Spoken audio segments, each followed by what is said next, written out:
Welcome back. And like Night Ranger said, Sister Christian, the time has come. And it's season 2. But here is the debacle. Is it season 2, episode 1?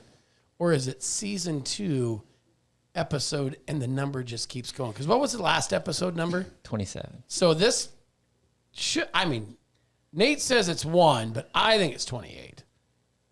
Season 2, episode 1. You can still count the episode numbers, like TV series. They have a number of total episodes. Ryan's the voice of reason, so whatever Ryan says care. makes sense. Usually is how we try to determine some of this. Jerry, stop talking. I like 28. That's the voice of reason. See, the he voice makes of reason sense. has spoken. I'm kidding, Jerry. I like 28 because I had it named. Oh, what was it? Jerry's always late 28. I was here on time. I know, you ruined it. Well, you were here at 9:56, I think. Damn, And you it was walked in at like 9:57. I'm like, well, there goes that idea. And it was foggy. Well, it was a beautiful ride. The trees had all kinds of snow on it. And Such a pleasant ride and through Iowa from Des Moines to Vinton. Yes. Fresh from the sand to It's getting better, the 4-lane. Yeah, they were actually A little bit working more on and it more. today. They are? Yeah, they were moving some dirt and stuff around. That's out there crazy. today. It's going to be nice when it's all done. Yeah, we'll be able to get to Boone in like 15 minutes from here. I'll be excited. Well, it takes 15 minutes of 2-lane to get to the 4-lane. Yeah, So remember, be there's still half hour. unless you can get 4-lane from the high Vinton school to to Not the way I that drive. way. Takes me like 3 minutes to get to 30. 12 minutes to 3 get to minutes? Yeah, That's hauling ass. yeah. It's Just hold 13 miles. hold it to the floor. My new Tesla goes really fast. You got a Tesla? Yeah, don't tell nobody. Are you prototyping something? I'm wearing my GM shirt today. Talking about Tesla. Found some treats. Do you want a nutty bar?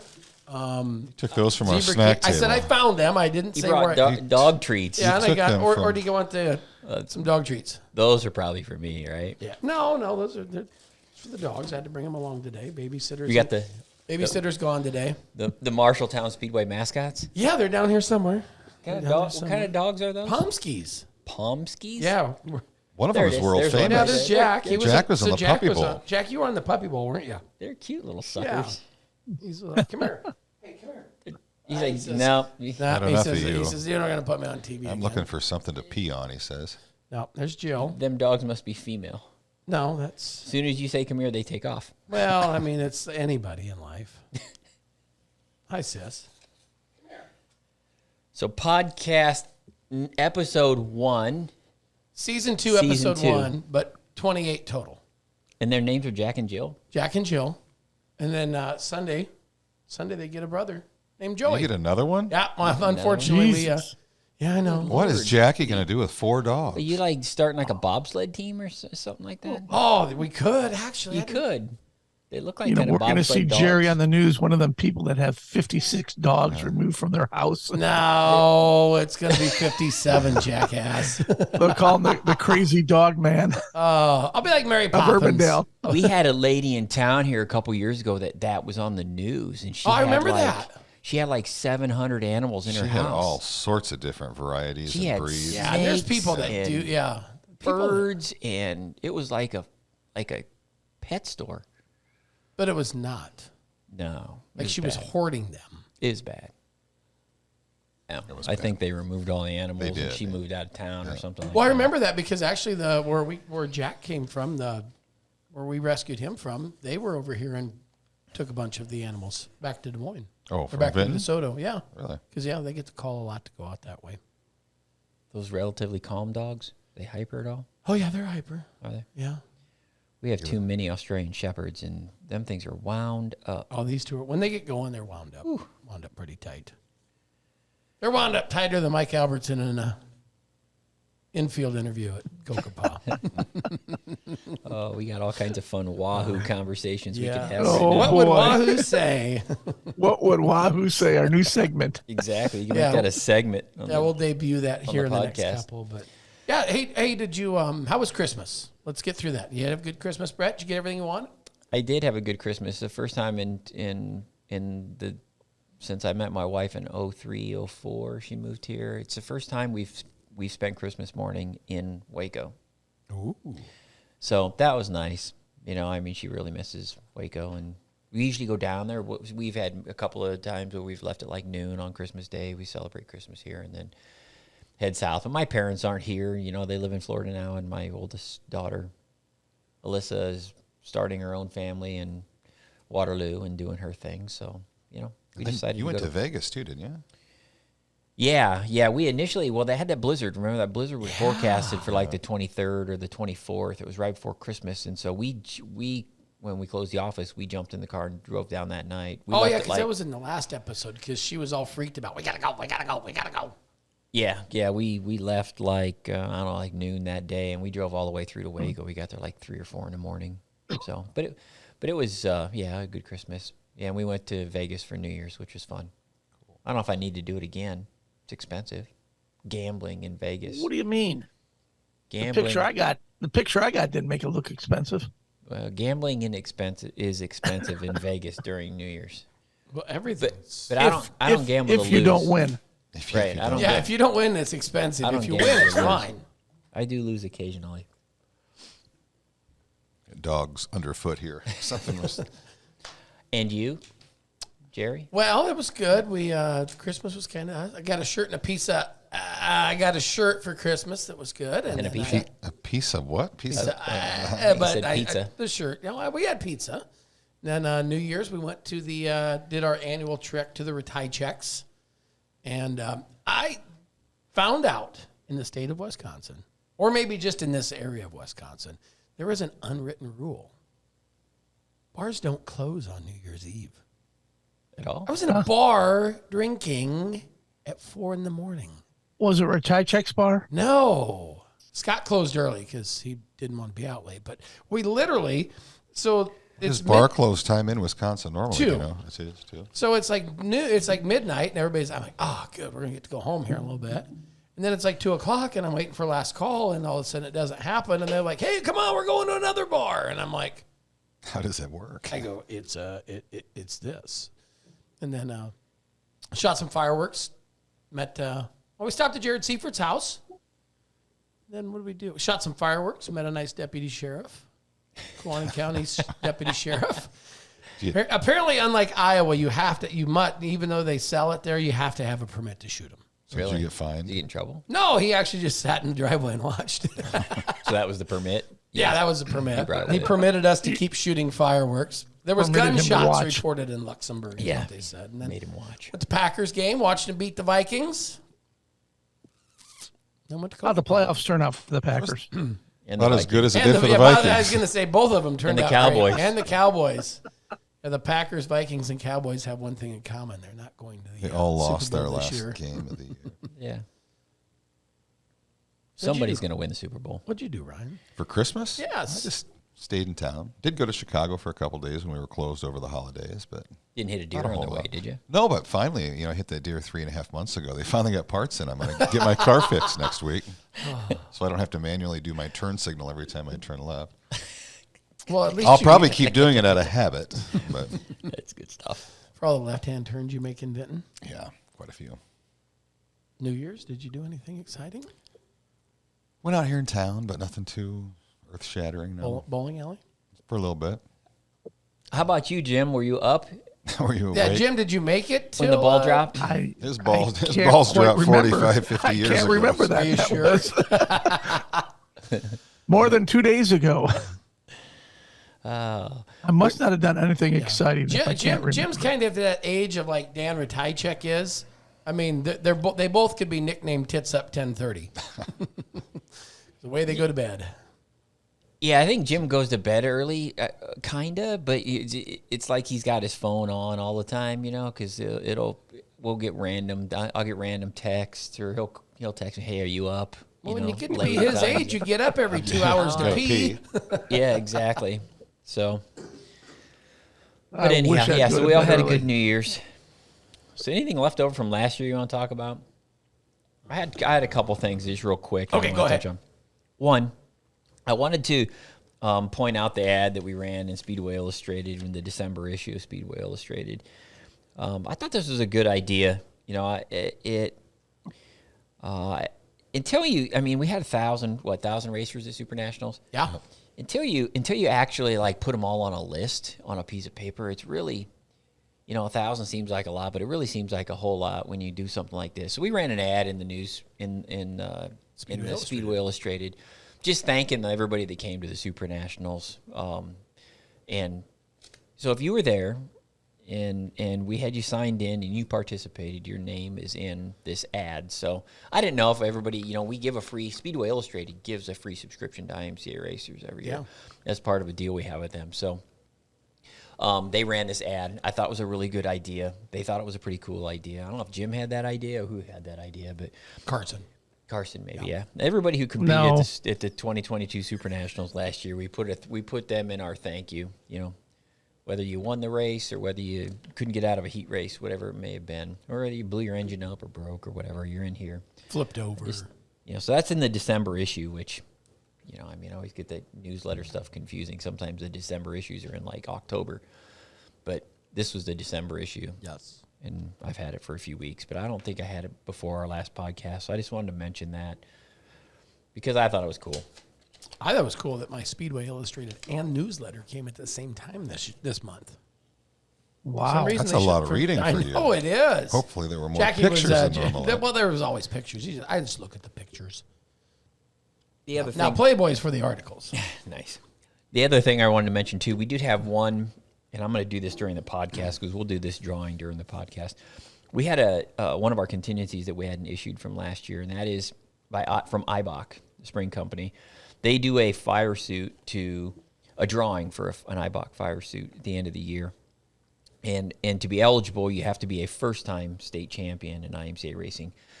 First time, not a first time in a division, but first time total, because we have some guys that were first-time champs in other divisions, and then they're a first-time champ, let's say, from Sport Compact to Hobby Stock or Hobby Stock to Stock Car. This is a first-time state champion ever. And I counted them. I think there were 76. Forgive me if I'm wrong on that, but there's 76 names, and I'm going to just cut them up and put them in. I'm going to put them in this Crown Royal box. Compliments of Performance Bodies and Performance Parts. Body. Yeah, they sent me a bottle of Crown this year, and actually it was last week. Oh, hang on a minute. Can you hold that up again? Sure. I wonder if they got any of those left. I think they do. I usually get one every year for Christmas, but I hadn't got one for a few years. I must have been doing something wrong, I figured. So, but I got one last week. I talked to Alec at Performance about some stuff, and he sent me I thought that was nice of him to send me a bottle of Crown. And it's the big bottle. I mean, it's just not the little guy. We're doing this at Monday morning at 10 a.m., this podcast, and this bottle of Crown lasted through the weekend.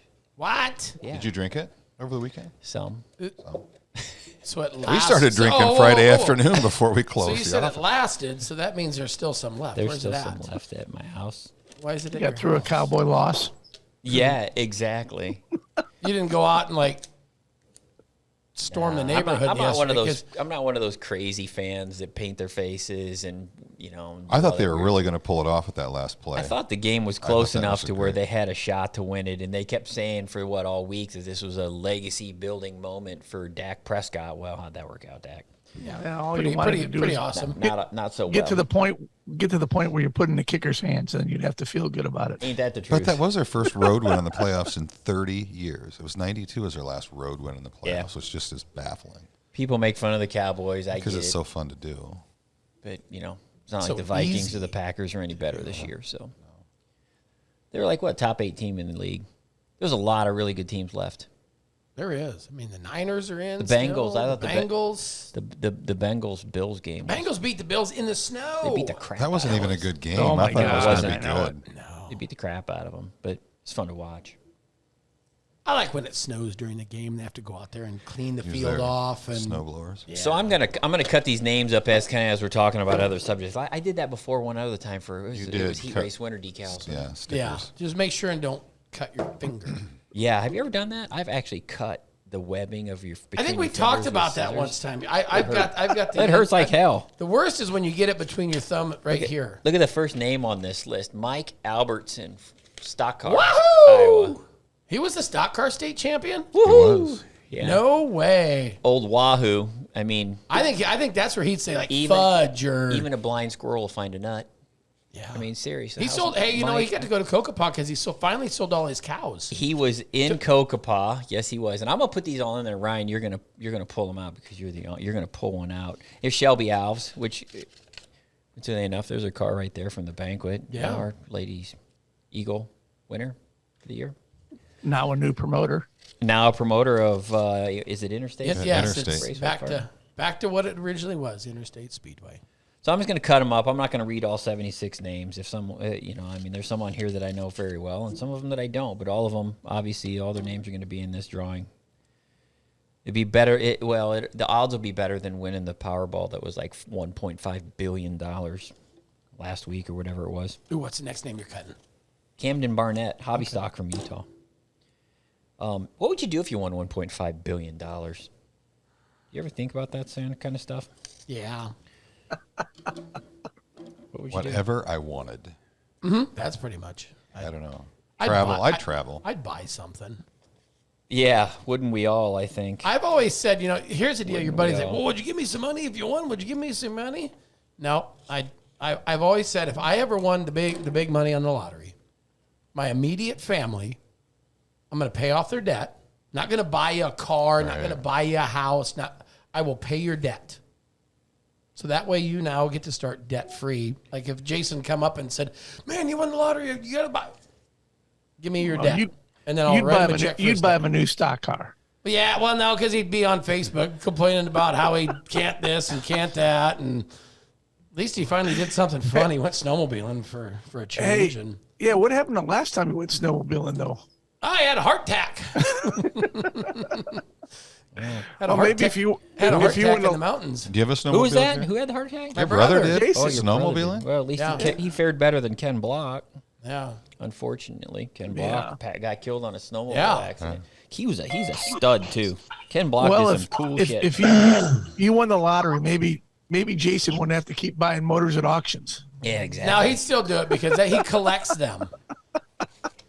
Everybody Brandon needs a hobby. Bombardo. Brandon Bombardo. He's from Minnesota. He's from Was finally, he racing Kokopah? Yeah, he was. Did he win down there? Yeah, he won. That's what I thought.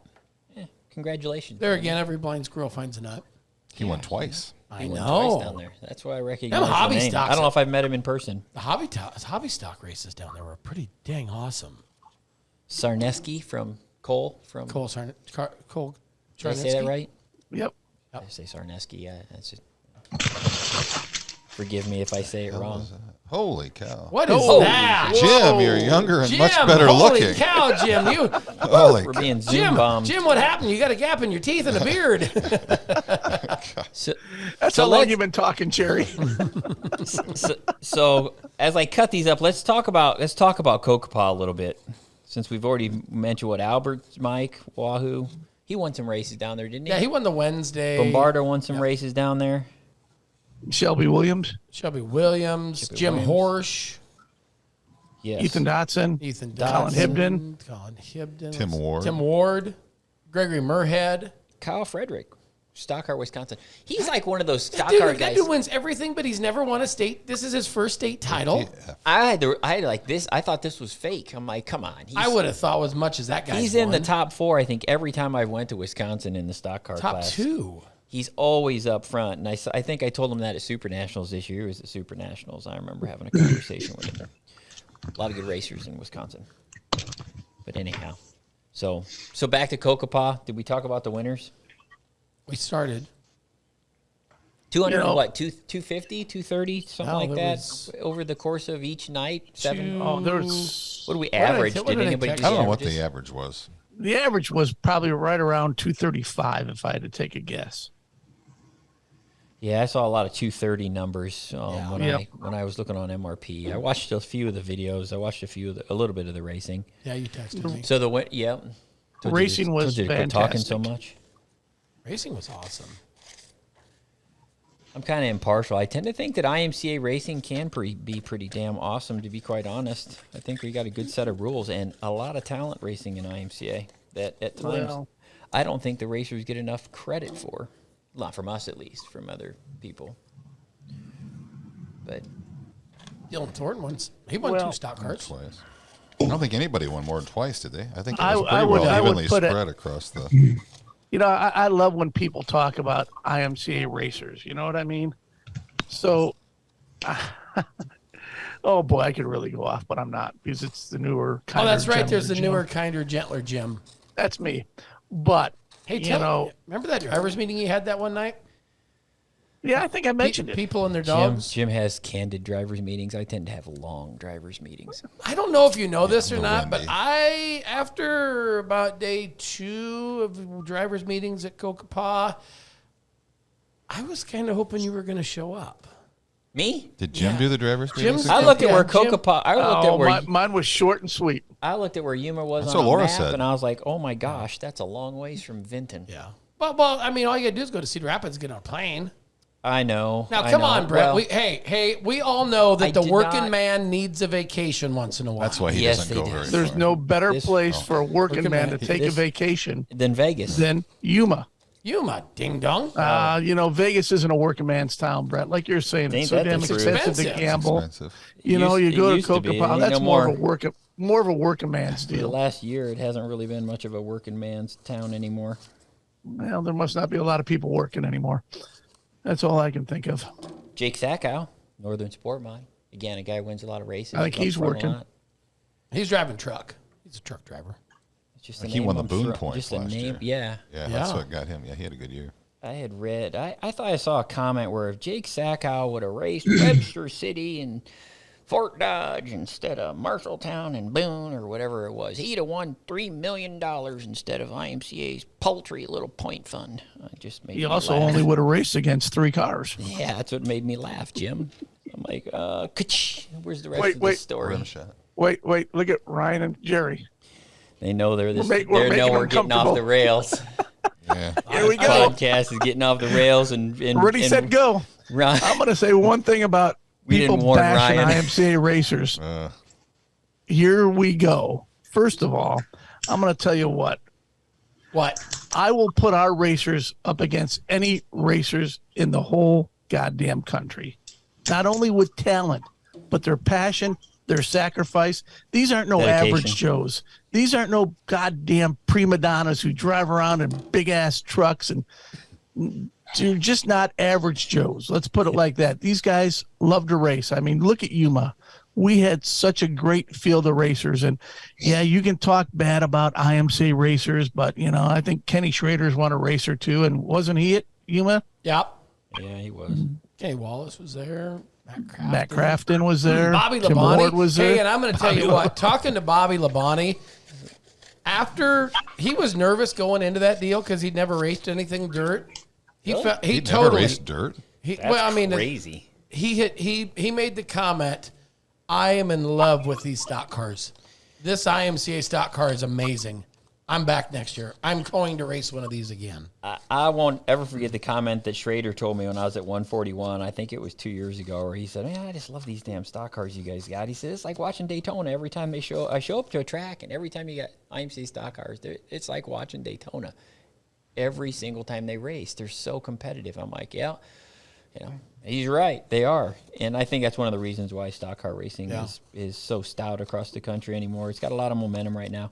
Do we have that video? Speaking of Kokopah and stock cars and I don't know if you want to necessarily say Daytona or not, but the competitiveness of it. Do you have that clip of that crash, Nate? Why don't you pull that up? Yeah, that was a nasty crash. We were talking about Wahoo a little bit, so I said, Nate, hey, pull up that crash. Whoa! Yeah, that one was on his nose. That was a compact. And out of that whole deal, there was only 2 cars that really couldn't return. Yeah.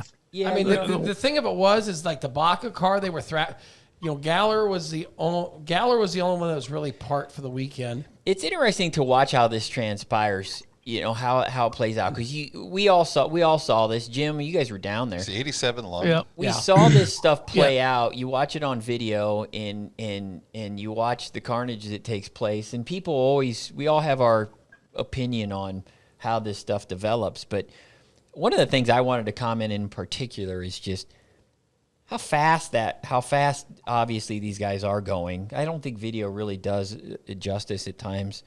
They are going very fast and making calls on how this stuff happens. Everybody's like, "Oh, it's this guy's fault. It's that guy's fault." What's nice about the video from our standpoint, at least, is we can go back and look and see, okay, who really was, how did this happen? And that stock car wreck was interesting because I thought, people were really dogging on Kurt Lund, I think, for a few days, maybe the whole week over that whole situation. And I watched it. I didn't think Kurt Lund necessarily caused that or was the person who started it. I mean, I think Kurt Lund gets clipped here a little bit by, I think it's Wahoo that clips him just a little as he comes down across the track, and it turns him into this. Is that the 7 car? I don't know who's the 7. That's the 714 of Rick Diaz. Well, I don't. Turns him into a little bit, and at that point, shit starts happening really fast. And these guys are racing. Watch Wahoo. Is that Wahoo right there? That's Wahoo there. Watch. Lund squeezes him. So who's at fault here? No, well, right here is where everything goes shitty because he gets in there and he gets into the back of Jim Horsch, and then he's got to pedal out of the throttle a little, and then there's Albertson's a little. Albertson's getting squeezed, and then boom, right there, he just touches Lund enough to where Lund starts to turn, and that place is slick. I mean, they're going pretty fast at that point. Diaz corrects him, and then it's like, look at Diaz turned to the left. It's not like I think at that point it's just shit starts happening and correct. And then at that point it's just a mess. But to me, somebody got Peyton Taylored in the deal, and trying to figure out who did it is tough to do.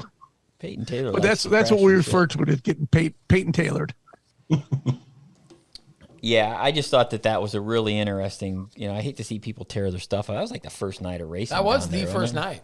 First night of racing. But some brand new race cars got tore up. To the last night.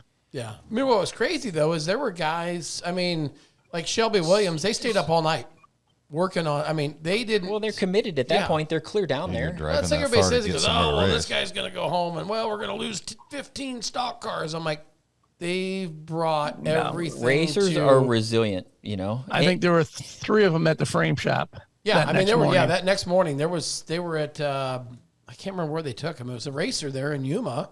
He just opened up his shop. Yeah, says get in here. We're going to fix it up.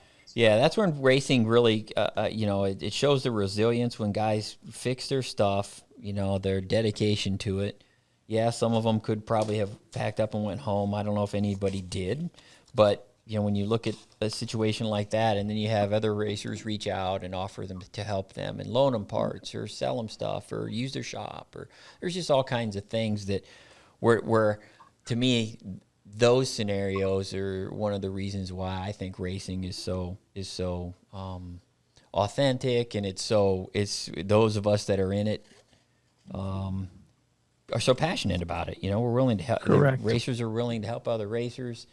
At least most of the time, unless you claim their engine or shocks or something, they may not want to help you. But well, it costs you more. At the end of the day, we all are people, and we have something in common when we're at the races. And so, bad situations can be, even if the racers are mad at each other that are involved. Bad situations sometimes in those actually bring the good out of people. Do we have any video on Cam's deal? I think we do. I think we put up the Cam Reimers. I think Nate was going to pull the Cam Reimers crash out too, because that's another one that's scary in a hurry. He stopped quick. Another one that's pretty interesting. That's a pretty wild ride right there, and that's extremely abrupt on its side, top first into fence posts and fencing. That's a scary moment. Yeah.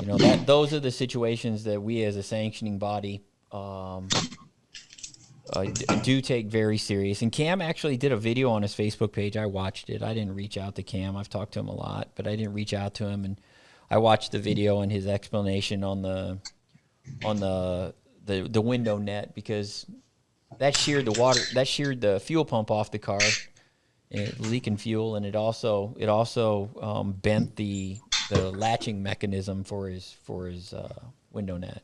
So he's got a pretty good video explaining it all on his Facebook page. If you're Reimers, once again, the good thing is all the drivers walked away. All the drivers are fine, but it's just, it's unfortunate to see stuff like this. You know what I mean? Especially early in the year, especially to a guy like Cam. Tearing up new race honestly, cars. Do we have a nicer racer than Cam? He's a good guy. Yeah. well spoken, presents himself very well. His cars always look nice, and he's not one of those that goes just out and- another one of them IMCA racers. He's not one of the ones you're going to see fist fighting in the infield 99.9% of the time. You know, there's a kid that started off racing quads, and then they went and raced they went professional pro truck racing. Yep. And then How long's he been in a sport mod? It hasn't been that long, has it? 5 years, been I that think long? now, 6 years maybe. You know, he ran places like Crandon, and he ran the big events. Yep. And then was fortunate enough that, those corporate sponsors have trickled money, come to his program. And, some of those sponsors are products we use every day. So it's just a new era. Who's the last one you cut out? This one makes me laugh. I saved this one out just because it makes me laugh. I'm going to put it in there. Mike Smith, and it says in parentheses, the one from Lake City. Like, yeah, we have. Well, a there's few a lot Mikes. of Mikes. We have a few. Yes. We have Eight of them. We have a few Mike Smiths in IMCA. The one from successful Lake ones as well. So we kind of chuckle. But back to those crashes. I mean, people ask us, from how to officiate that stuff when it's happening, what the track should make for decisions. And then into particularly the safety rules, which are tested in both of those crashes. The Reimers one is interesting to me because it bent his lash and he couldn't get out of the car.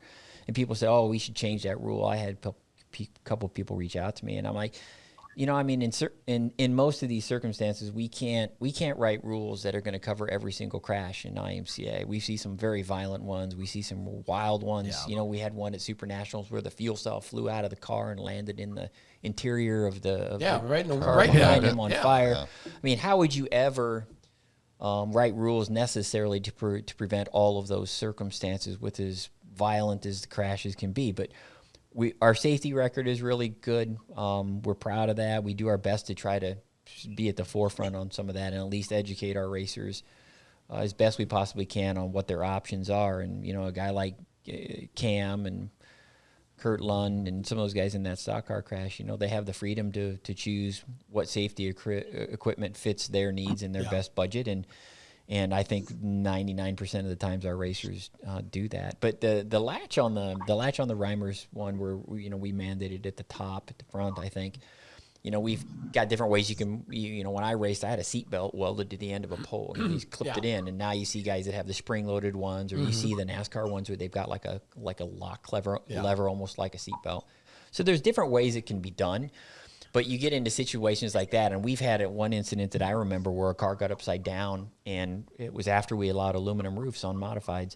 The car got upside down, and the roll was so violent, it wrapped the aluminum roof around the latching mechanism on the window net as well. So it worked. It wasn't bent. But the aluminum was so wrapped around the latch, a guy couldn't get it unlatched. So people say, "I'll put it at the bottom. Put it here, put it there." Paul you could Berger argue- had to put a video on Facebook Yeah, I about saw how it he too. mounts his and once again it just we hate to see stuff like that, but unfortunately it happens, and all we can try to do is make sure we stay on top of safety rules. And you look at those racks, and then you look at what happened to the Chili Bowl. I mean, do you think that do you think in the That's modern not sanctioned. I know, but I'm just saying, do you think that in modern day era you'd see somebody come out of a car with all the safety equipment? I'm not that's even going there? to comment on that. no comment. I'll let you comment on that No, I'm just saying. I mean, on your behalf. no, I mean, it just We all have our opinions, so I'll put it it, just that way. well, like I said, it just makes us all think about safety items. Correct. And so speaking of which then, so this will work well. You got our, please don't get offended that we're drawing for safety equipment out of an alcohol bottle, but Oh my God, goddamn IMCA! You sell we're done. beer at the pits at Super Nationals. What the hell? So we're going to draw for the IBOC driving suit. I put all those names in there. I mentioned a few of them. There's like 76 in there. Ryan's going to pull in and pull one out. I'll be to blame. Yeah. We'll reach out to the 70. winning No, racer. You're the most legit person. Yeah, we got you're on going to this be at your podcast. We'll reach out to the winning racer. That person will have to get measurements and get that information off to IBOC, and we'll try to work through Carson to get that stuff accomplished. And one thing we're not going to do is give you 5 minutes to reach us to claim your prize. No. So this is all first-time state champions, right? Yep, just grab one out of there. If I accidentally grab two, do they all go back in? Peyton You Taylor. rated. Who won it? It's a sport mod driver. Cam Reimers? No, from Oregon, Matthew Sanders. I met that kid Sanders from Oregon.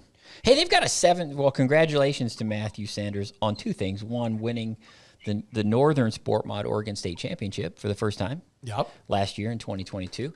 And also congratulations on your new driving suit. So we'll reach out to Matthew and try to get those details to him, how he can get that prize claimed and get his driving suit fitted. And once again, thank you to he'll be dressed in red. Hope red is his favorite color. Yeah, one other thing before we move on to upcoming events. I just want to touch on one thing about Kokopah, and Brad Whitfield and his staff did an outstanding job. Announcer. Those races. No, Bill was great. Bill did a fabulous job.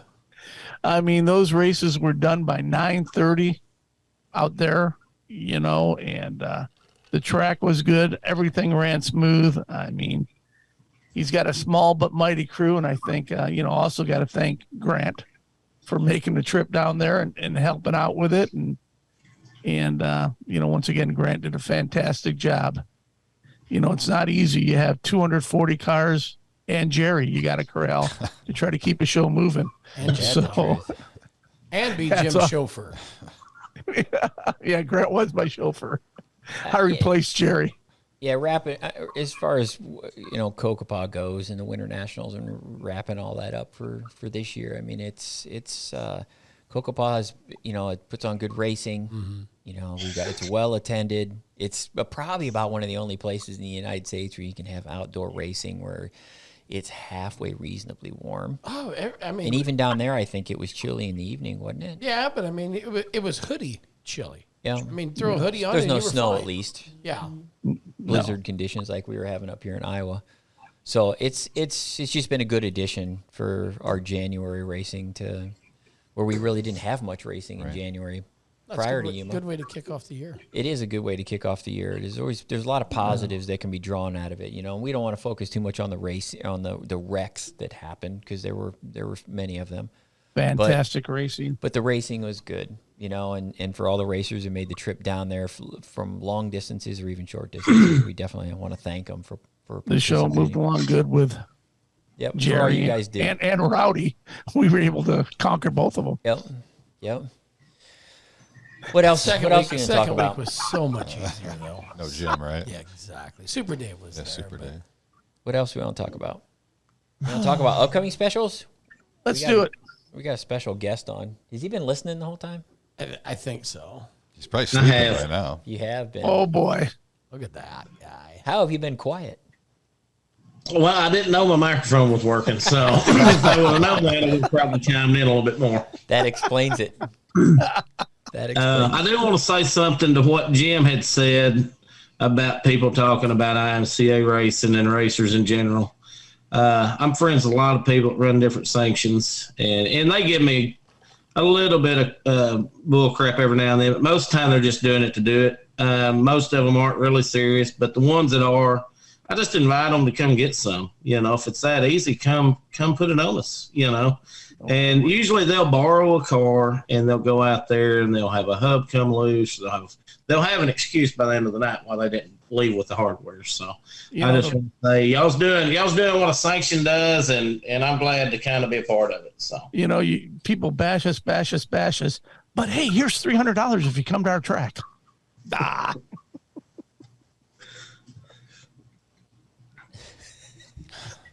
Look at all this chocolate. Fudge. So let's. I'm kind of disappointed. Can we get it like? What are you disappointed for this time? On Peyton's deal, because I want to request before this. I won't make it now. Let's talk about the clash on the coast. That's why we got Peyton on. Tell us how this all. Peyton, tell us how this idea come about for you. Well, we went down. We was actually going to the Lone Star Stock Car Tour last year, and it got snowed out, and we was all wanting to race, and my daughter's boyfriend follows that Hunt the Front bunch, and he said, man, there's Winter Nationals down at Southern Raceway this weekend if y'all want to go. I was like, man, I just want to race, and I knew they was an IMCA sanctioned track, so we kind of looked at the mileage, and it wasn't really I mean, it's like an hour further for us to go that way. So we went there and wound up meeting a lot of cool people, really nice folks down there. Track owners was great.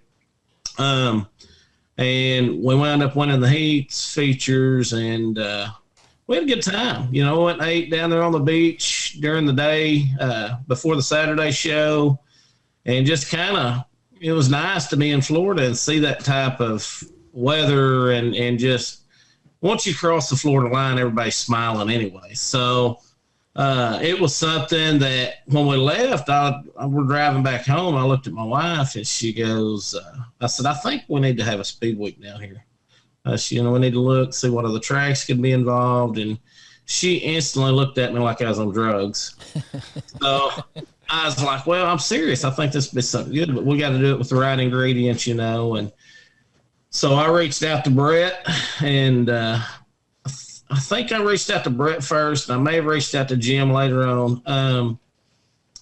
But I just told him, that's what I wanted to do. I wanted to pick a couple tracks down there, and I told him I can't do it without IMCA TV, without IMCA. Brett, Jim, and Dave, they legitimize an event. And then Brett went ahead and made it a sanctioned event. Everything's kind of come together.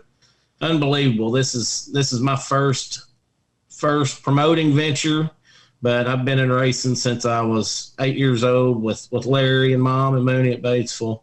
Mooney had the Mars Racing Series, and I've been an official, and I've been on about every side of the racing platform other than the promotion side, like solely me and my wife. So I'm really excited about it. It's something that, what I want to do, I want to bring new revenue in for the racetracks. I want to build IMCA in Florida. I want the racers to come in and have an event they can race at and feel like if they sneeze, they don't get charged for it.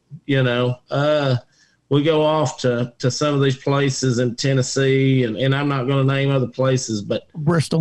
Yeah, well, you said it. I mean, but there's certain deals like I know what we spent going there, and the average racer cannot do that.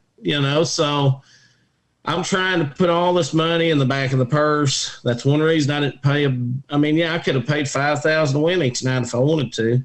But it's more important for me for the racer and his wife and kids or his girlfriend or his wife and his girlfriend want to come and bring them down and, they can spend a week of racing and leave and not feel like they're done for the next 3 weeks. They still got enough money to clean their car and go back and race the weekly show the next week. So give us the dates again on that, just for those who are listening that don't know them. We'll be February 26th. We will practice at Northwest Florida Speedway in Baker, Florida. We'll practice. That will be the only practice that Sunday night. Then we'll race Monday, Tuesday there. Then Wednesday we're going to take off just so you can go eat seafood, take a beach day with your wife and kids, go fishing, shopping, whatever you're going to do. Just kind of explore that community down there in that area because it's so pretty during that time of year. And then we'll come back Thursday, which would be March 2nd, and we will practice at Southern Raceway in Milton, Florida. Then we'll race Friday, Saturday, concluding the 4-day race event. And we will crown a champion for the IMCA Modifieds that will pay $2,500 for the point fund winner over that week-long period. Granted, I'm doing something a little different. I'm paying over a $10,000 point fund for these racers that come down and support me all week, which will pay 20 spots. In my opinion, there ain't nobody in the country doing that on a 4-night event. And that is merely to help the racer get there, get back, go buy them lunch or whatever. But I do want to say real quick while I got you on here, I'm going to do a little plug here. I want to thank IMCA TV for being the presenting sponsor. I'm excited about getting this event out on a coast-to-coast platform where the streaming's great. We've got Jerry. Jerry's going to do a good job announcing. I know that going in. He don't have no confidence issues. We know that. But we've got Dynamic Drivelines come on board. K&P, the Presleys out of Little Rock, come on board. We got Murphy Oil Company. Weir's has come in with gift certificates. Fast Chefs come in with product and gift certificates.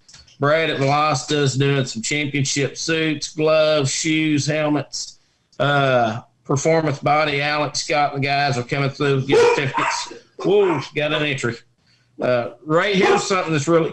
Hey, would y'all shut up? I'm trying to do something over here. It's all right. We got that problem here too. Yeah. Okay. Just tell. Hey, we saw Babe walk through. Just tell her to get the dogs under control, like she does. There you go.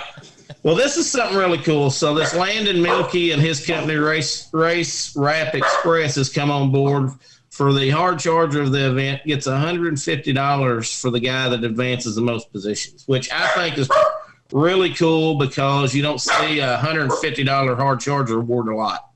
So I want to thank him. We've got Shaw race cars, and then Colin Thurlby Racing. Hang on just a second. No, just go. Yeah, to go outside. All right, we got him. So Colin Thurber Racing is also going to throw 200 at something. We're not sure what yet, but and I've still not answered all of our emails, but we've got a lot of great companies supporting us, and it just seems to keep growing every day. I've got somebody reaching out wanting to do something. Yeah, your entry list was growing last time we talked, and it sounds like we're knocking on 40 right now, and we've got right at 12 states represented. I've got verbal commitment from Nebraska, Pennsylvania, North Carolina, and like that's what's crazy. Like I don't follow where all the IMCA tracks are, but like I've got entries out of Ohio, Illinois, So it's neat to see people that's committed in places like the only track that I knew about in Illinois, I think, was East Moline. Right. Yep. And we've got a couple guys coming from there, So we've got Wisconsin, Minnesota. But these people just want to race. Like they want to race and they don't want to be. I mean, it's going to be probably 8 inches of snow at them places. So they don't have really no choice. So we're excited to have everybody, and it just keeps gaining momentum. The only thing that I can tell you is make sure you bring some SPF and some flip-flops because I was down there grinding tires last year in flip-flops. So the weather's unreal down there. The people's friendly. So you've got everything covered. You've got good purses. You've got a great point fund.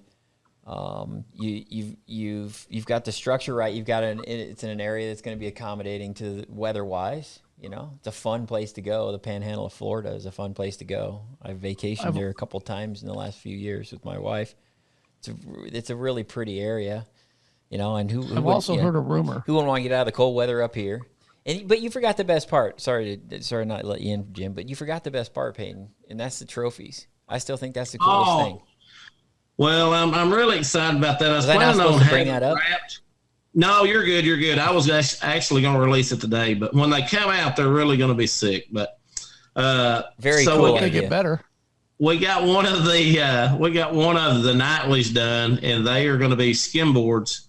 And I was going to do a release today, but we had a little hiccup with the wrap, so we're having to back up and punt. But we're going to have our championship winner will be awarded a 6.5-foot long surfboard, and it is probably one of the coolest things I've ever seen in my life. The wrap, New Vision Graphic did the logo, and they're doing the wrap, and there is not. I can't think anybody that has a surfboard or a skimboard on their wall as a trophy, but he has knocked it clean out of the ballpark. It's a great idea. One question. Yes, sir. So with this surfboard, is there any chance we can get Tracy Clay surfing on it before you hand it out? Hey, I would love to see it. I don't know if we can get her fully committed, but I think we can. She's got a lot of free time now. She should be able to do that.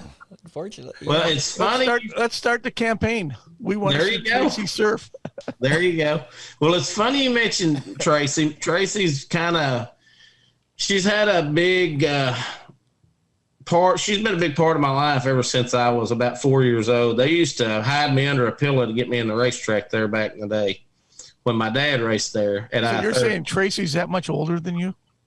I did not say that. I just want this on record. You said it. But I personally always thought Tracy was a lot younger than you. Well, here we go. Now we're trying to get that brownie points coming in here. Another thing I'm doing different. So I want to take this event back to something similar, like it was in the 80s and the 90s. So we're doing the Grand Marshals at our event this year. So night one at Baker and Northwest Florida Speedway, Larry Shaw will be bringing us to green up there on the flag stand. He'll be there all week. He'll be doing autographs. He's got some shirts. We'll have a table set up for him. So we're thankful to have Hall of Famer Larry Shaw there for that night one. Night two, I can't ever seem to get a hold of her, but we will be having Tracy Clay up there throwing the green flag for night two at Baker. So there's no telling what you're going to get when you get her and Larry in the same 2 nights. We're still working on night 3 and 4, but happy to have all of them involved. We've got Comp Cam's race promoting it for us. They do a great job with their local series, their regional series. So it just seemed like a fitting thing for us to do.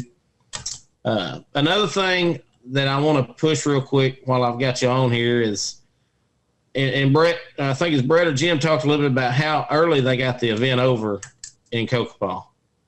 Was it 9:30? Yep. Roughly? Yeah. And they run a lot of cars. So it's hard to run a show that good. And them guys did a heck of a job out there promoting that thing. But we're only having 3 divisions. So I really shoot to be over by 9:30 or 10 each night. And it just, everything flows so much better. People can get up and go to work the next day and not feel groggy or, and if you get it over and you run a good show, they want to rent it the next night. So I think that's one of the major things. Qualifying. Are they on Pacific time out there, or are they on Central time? Not Pacific. They're Central. Eastern.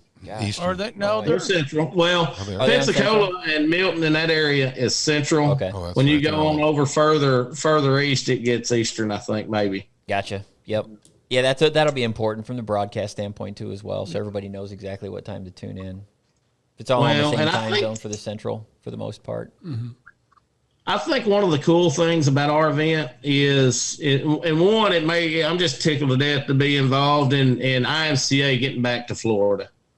That's a big move for me and my family and the Clash on the Coast, because I know y'all was there, I think 23 years ago. IMCA was there, and it was a great event. Like Mark Norris still talks about that event to this day. And he said, man, I'd never thought IMCA would go back to Florida. And I said, we're gonna make it happen. And so these racers from all over can still have a speed week in Florida, but when they cross the line at Alabama into Florida, they're 25 minutes from a racetrack. They don't still have 7 hours to drive all the way to Tampa, and it's 7 hours to drive back. So it gets us in Florida. It gives us a good speed week at 2 great tracks. And it eliminates about 14 hours out of the trip if you was going to do the other trip. Sure. Yeah, we've had that Milton area. We've had a presence there on and off for much of the last 3 decades. And Tom's done a very, very good job down there, sticking with it and building the IMCA class. I mean, I remember 5-6 years ago going down there and spending 4 or 5 days with Tom and just driving around to racer shops. And he's wanted to do a race like this. Yep. He talked about it back then. And, you got Scott at Northwest Florida that's been with us. He's a racer. He raced Super Nationals a couple of years ago. And, once again, they've done a good job, sticking with it and continue. It just keeps growing. I think this is going to be another shot in the arm for all the IMCA modified racing down there. Well, they have been a joy to work with. We've all been communicating exceptionally well. Everybody's working together great. And I got with the chamber the other day. We've got a lot of good stuff that they're going to do for us. They're making some packets for all the racers and everything, some welcome packets with discounts and all that, and maps on stuff to do while you're down there. So just getting a lot of involvement from everybody, and just couldn't be happier on how everything's going. I had asked Brett his opinion on qualifying, and he wasn't Was it you said you like passing points? I don't personally. I particularly don't care for passing points because I don't. That's what it was. I don't necessarily think that they change much. They just they complicate things a little bit. At the end of the day, they don't necessarily change the outcomes of the races all that much. Now you can, if you have the right passing point format where you aren't pulling guys who win in heat races, for example, out and making them run a B. I'm a little bit less resistant to it, but to me, it's still based on the draw, and everything starts off the draw, and in our world, the draw, just our biggest shows have been draw redraw formats for so long that I'm kind of impartial to it, but I don't mind passing points. We allow it at IMCA. We allow time trials at IMCA. We allow a variety of different lineup procedures to take place, and you're free to pick whatever you think works best for that event, and we're going to support it. All the race cars are going to be following our rules too. So that's right. That's what matters to us. That was a big part, making sure y'all was involved, because I just think when Dave gets there, people know that when he's there, and then they've got their local tech people also that will be there assisting Dave. But you was talking about the draw redraw deal.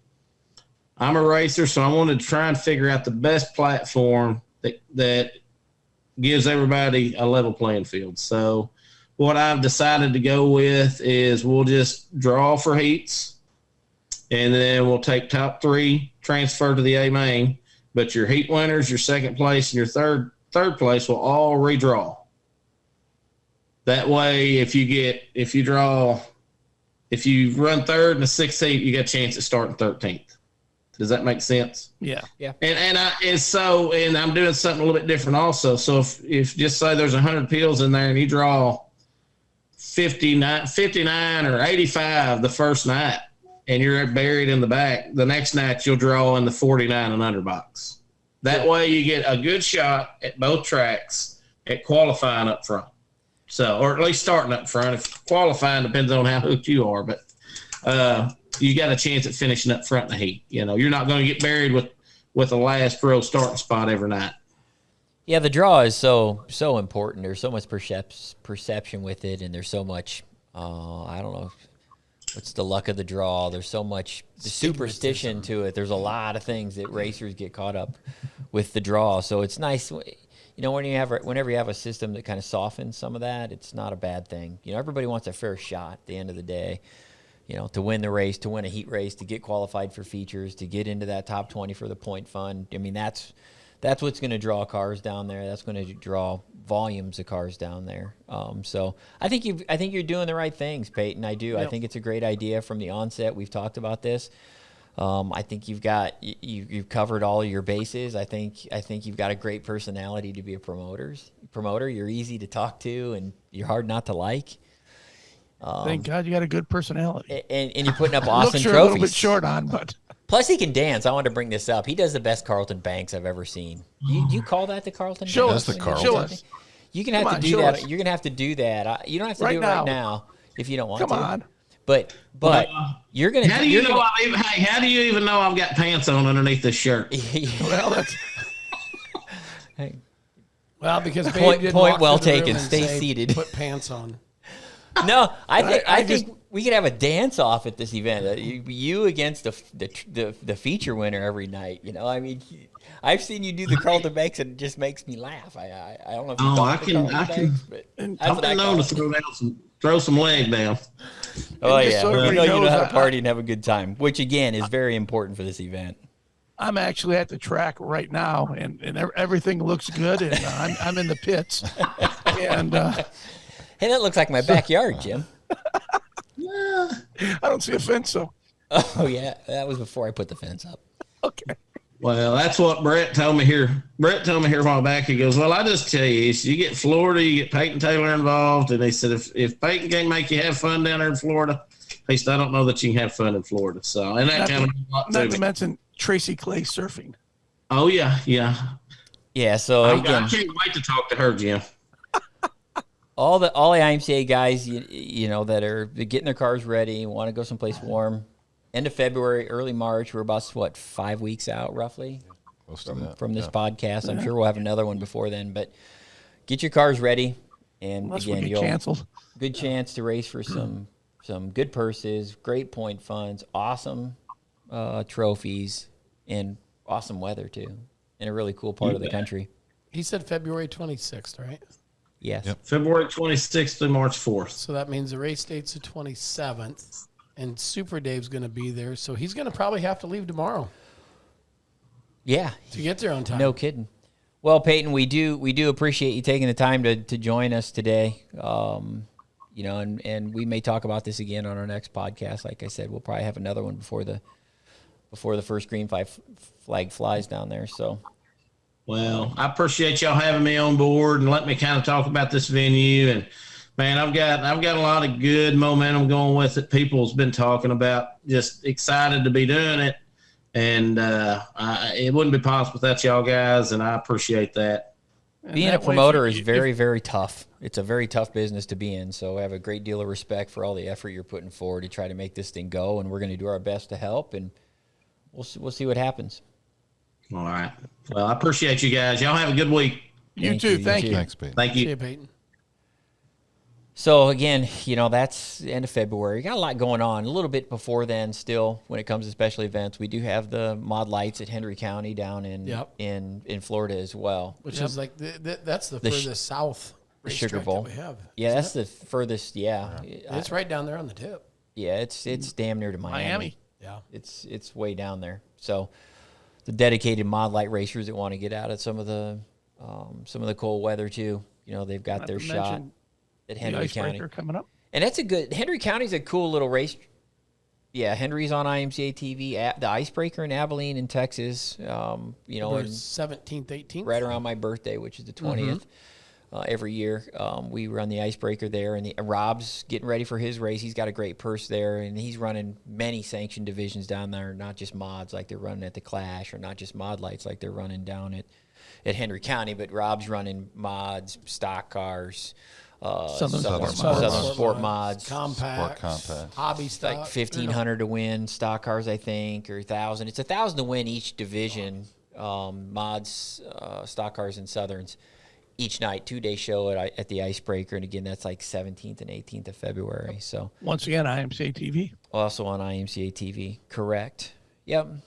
And then we got the Sniper too for stock cars too. That's going to take place towards the end. It's the beginning of March, actually, right? So the last weekend of the Clash at the Coast is the first weekend for the Sniper Tour. So they'll go to KSP for Friday, Saturday, and then it's Monday, Tuesday, Devil's Bowl, and so there's Wednesday, Thursday at Waco. A little bit, you know, we kick off with Kokopah every year, and then there's a little bit of a calm where we try to get everything ready to go for the season here, from the weekly racing standpoint, and then we just kick right into specials usually in February, mid to late February, March, when in the climates where we can get some racing in, and then by the time we get to the end of March, everything around here is starting to thaw, and at least the upper Midwest, not completely upper Midwest. In Minnesota, I think waits a little later, but get into April and it's, you know, wide open. So, yeah, a lot of racing. Again, Ryan's been getting contracts in hot and heavy. We've got dozens of contracts in, starting to put the pieces together to get the season started, and that in itself is a big process for those that aren't really familiar with it. And I can say I've been doing this a long time. One of the most stressful situations for us as a sanction to be in is coordinating schedules with racetracks. It is incredibly difficult to at times get racetracks to I don't know if get along is necessarily the word, but work with other racetracks. See the big picture. Right. Yeah, and we do our best here as a sanction to accommodate that, mediate that, do everything we can to try to at least have it to where in every part of the country where racers have more than just one option to race at on a weekly basis. You know, if they have multiple options or special events where they can race for more money, they aren't all on the same night. You know, there's a lot of things that come into play when racetracks are submitting schedules to us, and it's very important for the racetracks in their defense. The most important thing the racetrack has is their schedule. So they take it very seriously. They're very adamant about it. They're very defensive at times, or they're very proactive on how they try to coordinate to where they can get the best turnout and everything else. We're all working towards a common goal, when it comes to scheduling, when it comes to races and everything else. Promoters do want to have success in the industry, obviously, because it's a business for them. And we want them to have success as well because we rely on it. We rely on it as a sanction, and the racers rely on it as competitors. You have to have a place to go. We've learned this from the pandemic, a couple short years ago. When we do have to kind of step in and maybe make some changes or try to do something, we're not doing it just to be pricks. I mean, trust me, there's a purpose. There's, we're trying to do what's best for the industry. And sometimes that means making tough decisions. And we would rather that's have what we them got to do. Work it out amongst themselves without our involvement. Correct. I mean, ideally. Correct. Yeah. Yeah, we hate to tell people no, but in certain circumstances it gets to that. But we like to have racetracks work together. It's in their best interest. It's in the racers' best interest. We are not about having everybody fighting here all the time. One quick thing, I did mention mod lights, and I want to just touch on this real quickly. We are in the process of developing a mod light body drawing. You can see there, it stars mod light body drawing. We're in the process of developing that with sail panel rules, the hood, the nose, the body rules. We are in the process of getting this finalized and published on our website here very shortly, along with the frame rule that we had to redraw. We've drawn both of these, actually. Actually, the mod light body drawing itself we got from Brian Ziem at Peak Decal. So, again, I want to thank Brian for sending that to us so we could use it and turn it into a body diagram for mod lights. But just a heads up to the other sanctioning bodies. We'll have this out shortly so you can copy it then. It's a lot. There's a lot of work. It really is. I've spent a lot of time on this, on trying to consolidate the rules. We're going to reformat the mod light rules a little bit. They're going to have a different look on our website in a PDF form.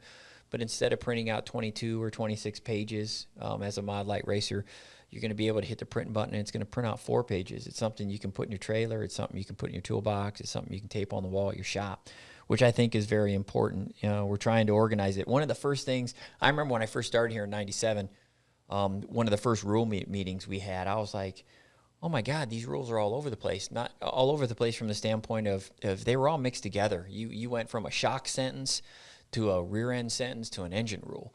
And it was just all mumbled together. Very well written rules, obviously, they're IMCA rules, but we reorganized them. We just took the sentences, we categorized them, we put safety and frames and chassis and rear suspension, rear end. We categorized all those rules so it's easy for people to follow. And I think IMCA has that's very beneficial for us. It's easy to disseminate those rules, get them out to everybody. And we're trying to do the same with the mod lights because they're they remind me a little a bit of the scenario I was in here many years ago, and we're going to try to organize them a little bit better. We're not going to change them. So if you're a mod light racer and you're listening, I promise you, don't panic. When you see these rules, do not freak out. They are not changed. They are the same rules they've always had. We're just trying to make it easier for people to find what they need to know about each item. You have the alternative mod light rules done? I don't. I haven't got. I think we're going to give them a 50-inch spoiler. Okay. And I don't know, maybe like 6 tire. Well, they have 6 tire options in that class anyway. Maybe we'll give them 12. Yeah, why not? Why not? I think a good alternative. Come one, out. come all. The mod light in defense of the mod light division. Again, you've got mod lights in the Midwest, and then you've got mod lights in the Northeast. The division actually started up in the Northeast. Mm-hmm. So they look kind of like an East Coast modified is what I would call it. So they've got a little bit of body issues there with those mod lights in that area. And then we have the IMCA body rules in this area. And then you have dwarf cars that come into play, which have pickup trucks in them. Yeah. So we have all kind of come into play with mod lights. And Jimmy's done a good job to try to get all that stuff together in a way that it makes sense. We're just going to organize it a little bit differently and try to get it out where mod light guys can maybe find what they need to know a little quicker, So, but again, Henry County's the first race for them. That's not that far away. It's in February, not that far away. So that's a big mod light race. I think we had 70 of those things down there last year. Just about 70. I think what's Saturday night paying? Was it a lot? A lot. It pays a lot. The less than $1 million, more than 500. one of the interesting things about that area, Henry County runs Mod Lights weekly for us. We sanction there. East Bay also runs some Mod Light sanctions on an annual schedule basis. So our presence down there from a divisional standpoint, Mod Lights is really all we have that far down into the state of Florida. We have the IMCA Modifieds up on the Panhandle. But Mod Light racing is pretty widespread, and I've had some Mod Light racers reach out to me and say, how come you don't talk about Mod Lights more in your podcast? Well, we try, but it's easy to get off track and talk about a lot of different things when you talk about so many different subjects we can talk about in our podcast. But Mod Light racing, in my opinion, is headed to a very good place. I think it's showing signs of that, and I can't thank Jimmy enough for his confidence in IMCA. This is something that's taken years for us to finally get done. So Mod Light racers are just like all the other divisions. They're very passionate about their division of cars, and we want to make sure that we welcome that, and we want to make sure that we don't ever give them the impression that we're not as passionate as they are, because we are. What else do you guys want to talk about? We've been talking for like 3 hours. 1 hour and 10, Nate says we've been talking for. Anything else? Not really. I mean, we could probably talk a little bit about back to Kokopah a little bit. Dave was down there, and they found something. For the second year in a row, we've caught a cheated crate engine or an illegal crate engine.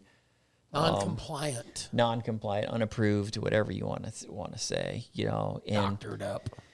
It's interesting to me because, as a sanction, we try to make rules that make sense. We try to have penalties that make sense. We try to provide guidance and enforcement and everything else.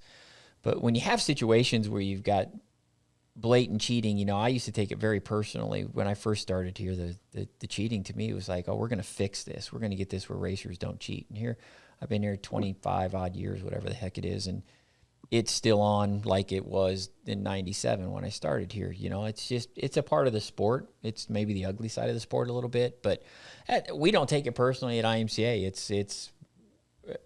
I did maybe initially, but I don't now. It's just kind of goes with the territory. We issue our penalties when we catch a cheated crate.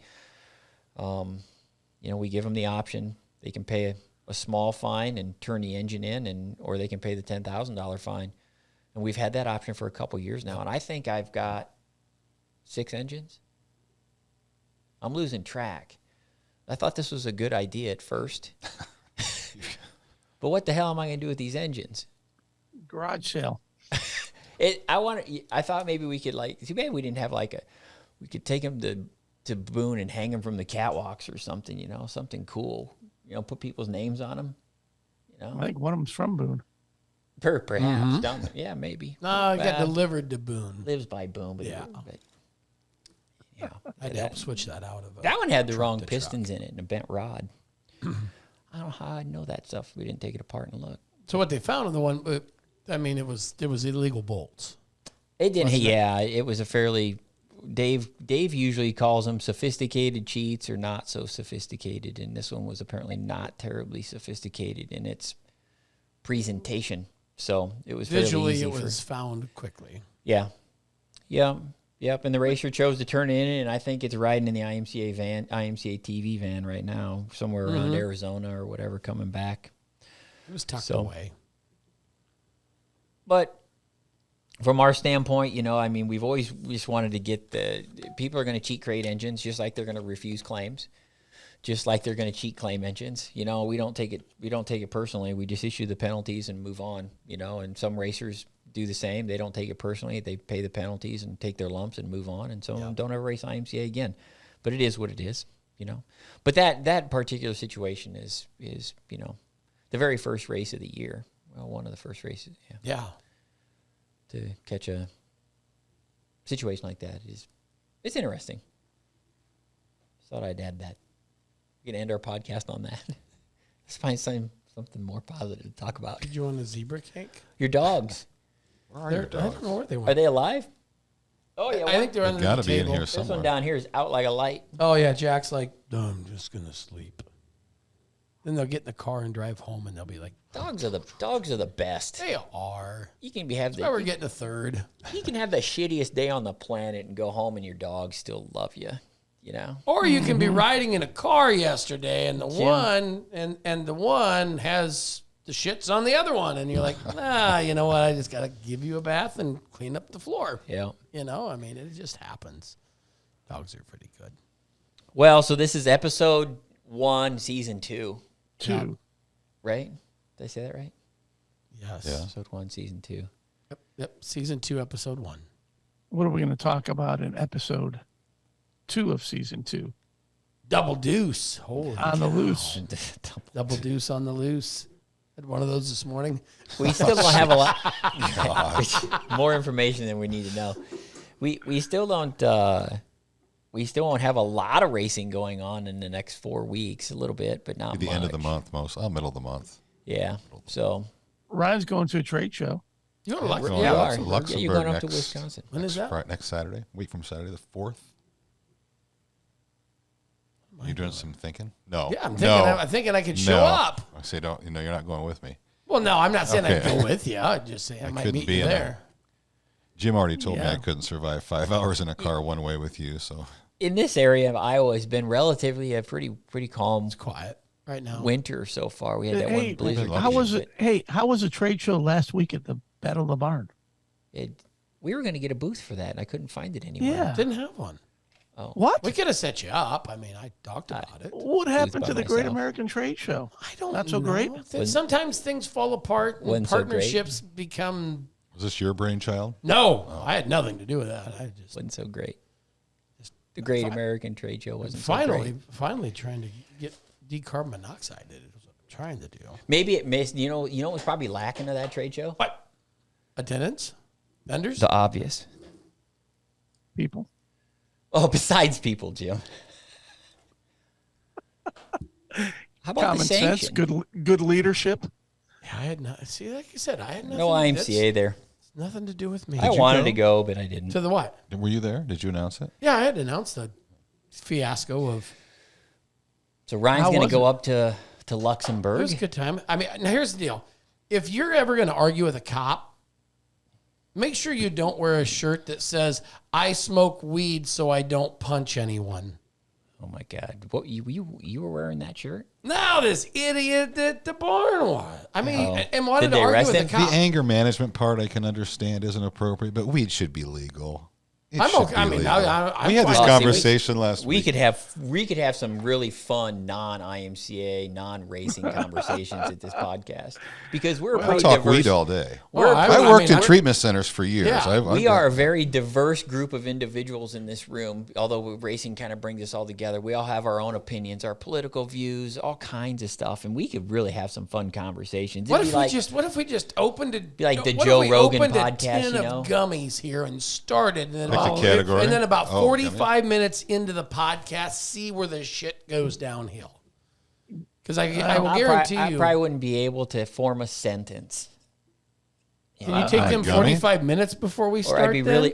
really hungry. We'd have to bring in like a bunch of pizzas. That's okay. I'm fine with that. Be like You Joe know, Rogan I've and Elon Musk smoking I've never pot on tried their gummies before, podcast.